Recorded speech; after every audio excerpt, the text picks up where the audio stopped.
ماشاءاللہ. حاضرین میں کوئی نئی بات سننے پر اگر دماغ مانوس نہ ہو تو یہ اور بات ہے، لیکن بات میں علم کا اضافہ ہونا تو کم از کم ایک شخص کے مذہبی اور اخلاقی ذمہ داریوں میں شامل ہے. اس سے طبیعت خوش ہوئی ہے، پتہ چلا کہ کوئی مطالعہ کرتا رہا ہے. آدمی تقریر کے لیے جو جائے تو کچھ مذہبی عظمت کا بھی سوال پیدا ہوتا ہے. لوگوں کے دلوں اور دماغوں میں ایسے اثرات چھوڑنا کہ یہ باور کرنا ممکن ہو کہ اسلام کسی چھچلی حقیقت کا نام نہیں، یہ ایک دور رس اور عمیق گہرائی رکھنے والا دین ہے. ساری زندگی اس میں دوڑ لگاؤ تو جتنی دوڑ لگا سکتے ہو لگاؤ، ابھی باقی گنجائش ہوگی. ایسا نہیں ہوگا کہ آخری منتہا کو پہنچ جاؤ. تو ایسا دین اور ایسا علم کہ ستاروں سے آگے جہاں اور بھی ہیں ابھی اس کے امتحان اور بھی. یہ ایک خوش آئند بات ہے، اس کا میں خیال وقفن کرتا ہوں. آج کوئی نہیں سمجھے گا، کل سمجھے گا. جب مانوس ہوگا، جب اسے نئی بات کا تجسس پیدا ہو جائے گا تو ہر مرتبہ نئی بات کی توقع کرے گا. یعنی کتاب اللہ اور سنت رسول اللہ، اجماع اور قیاس، یہ سورسز آف لا ہیں. آپ بھی انجوائے کر رہے ہوں گے، لیکن اس سے طبیعت کو سکون ملتا ہے. آج کی زبان الگ ہے، ہماری زبان الگ ہے، لیکن روح قانون میں ہم پیشوا ہیں پوری دنیا کے قانون دانوں کے. یہ دنیا والے جس کو یہ جو علت تلاش کریں، جس کو آپ اپنے قانون کی زبان میں ریشو ڈیسیڈنڈی کہتے ہیں، یعنی کسی قانون میں جس میں اس کی لیگیلٹی کو شو کرتے تھے تو آپ کے کورٹوں میں اس کو ریشنلائز کرتے تھے کہ ہم نے اس قانون کو ان وجوہات کے پیش نظر اپلائی کیا ہے، تو اس کا نام ریشو ڈیسیڈنڈی رکھتے ہیں. لیکن جس وقت کوئی عدالت کے پاس اس کی ایسی لاجیکل ریشنلٹی نہ ہو، اس کو کس طرح ریشنلائز نہ کر سکے، تو اپنے واحد رائے کے مطابق کورٹ اپنے ڈسکریشن استعمال کر لے تو اس کو آربیٹکٹم آپ کی زبان کہتی ہے. یعنی محض کسی شخص کی رائے ہے، قانون کے اندر جان نہیں ہے، اس لیے کہ جن احکام کو احکام تسلیم کیا گیا ہے ان والی علت اس میں نہیں پائی گئی، لہٰذا اس کو اس طرح لیگلائز کرنا کہ اس کو منوا سکیں یہ ممکن نہ ہوگا. تو یہ اس کی بحث تھی، آربیٹکٹم کی اور ریشو ڈیسیڈنڈی کی. اور وہ بڑی دلچسپ بحث ہے. موجودہ قانون میں بھی ہمارے لائر تو میرا خیال بھاگ گئے، کیونکہ لائر اتنی دیر تک بیٹھنے کی عادت نہیں ہوتی، یہ بڑی مشکل بات ہے.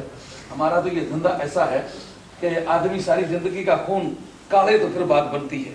الحمدللہ ہمارے جو صوفی تھے وہی قانون دان تھے، جو قانون دان تھے وہی مفسر تھے، جو مفسر تھے وہی محدث تھے. حالانکہ یہ سب برانچیں الگ الگ تھیں، لیکن یہ سارے پہلوؤں پر ایک ایک آدمی کام کیا.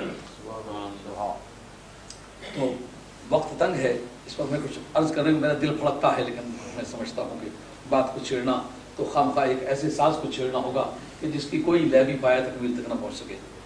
اب اس کے بعد لنگر گرم ہو رہا ہے اور دو مقررین حضرات کی تقاریر ہیں، لیکن چند ایک الفاظ کے بارے میں عرض کروں گا کہ وہ خاص طور پر مد نظر کیا ہے. ایک تو جو فرشتے قبر میں آتے ہیں ان کے لیے منکر کا لفظ نہ استعمال کیا جائے، یہ فرشتوں کی شان کے خلاف، وہ منکر لفظ ہے. منکر اور منکر میں اس میں فاعل اور اس میں مفعول کا فرق ہے.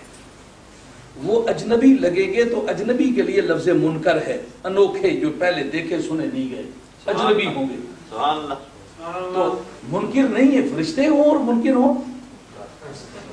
اس لیے جتنے بھی بولنے والے حضرات ہیں اس بات کا دھیان رکھیں، لفظ منکر فرشتے کے لیے نہیں استعمال. منکر نکیر، منکر کاف پر زبر پڑنی ہے. اور لفظ مرید استعمال کر رہے ہیں، مرید استعمال نہیں کرنا. میم پر پیش پڑھیں تو یہ مرید کی شان ہے، میم پر زبر پڑھیں تو یہ شیطان کی شان ہے. شیطانم مریدہ، اس کا مادہ ہی اور ہے، اس کا مادہ ہی اور ہے، وہ صیغہ ہی اور ہے، یہ صیغہ ہی اور ہے، بڑا فرق ہے. یعنی مرید ارادہ یرید و ارادتن سے بنتا ہے، اور مریدہ جو ہے یہ صرف مشبہ کا صیغہ مرادہ یمرد مرودن سے بنتا ہے، اس کے معنی سرکش یا دتکارا ہوا. یہ مرید اور مرید، لفظ مرید ہے یہ جو پیری مریدی ہے یہ میم پر پیش ہے، اس کو میم پر کبھی زبر نہیں پڑھنا، اس کے معنی شیطان کی دتکارا ہوا. قرآن مجید نے یہ صفت خاص طور پر شیطان کی ہے، مرید. اور یہ جو تعلق، تفکر، تدبر، تعلق، تشدد، تحکم، یہ تفاعل کے وزن پر سیگے ہیں. تعلق کہنا، تفکر کہنا، تشدد کہنا یہ غلط ہے. تفکر، تشدد، تعلق، تدبر، تحمل یہ تفاعل کے وزن پر لفظ ہے. یہ خاص طور پر جو کہ ہماری مجالس ہیں اس میں دن بدن ترقی ہو رہی ہے الحمدللہ، بولنے والوں بھی، سننے والوں بھی، سنانے والوں بھی تو یہ چند ایک الفاظ ہیں جو سن سن کے وہ طبیعت گھبراتی ہے سخت، لیکن اب اس وقت یہ کہنا کسی کی بھی ابھی بن جاتا، کوئی سننے والے کی کبھی سنانے والے کی، ایک جنبل قسم کی بات ہے کہ یہ بات زیر نظر رکھی جائے۔ مرید کہا جائے، مرید کہنا ہو تو شیطان کو کہا جائے، اگر کسی ماننے والے کو کہا تو مرید کہنا ہے، مرید نہیں کہنا۔ اور یہ تعلق تفکر، تدبر، تجبر، تحکم، تفضل، یہ تفاعل کے وزن پر یہ سیکھے، اور منکر نہیں کہنا، منکر کہنا، یہ باتیں یاد رکھیں۔ اب میں حضرت علامہ سید السادات سید زاہد حسین شاہ صاحب رضوی مدد العالی کی خدمت عالی عرض کرتا ہوں کہ تشریف لائیں اور اپنے بیان ذیشان سے حاضرین کو محظوظ فرمائیں۔ تقریریں 2 ہیں، لنگر تیار ہے، اور تقریروں کو ایسے دگر پہ ڈالنا ہے کہ لنگر گرما گرم ہو تو تقریریں مکمل ہو جائیں، اس کے بعد ساتھی لنگر کھا کے تہجد پڑھیں۔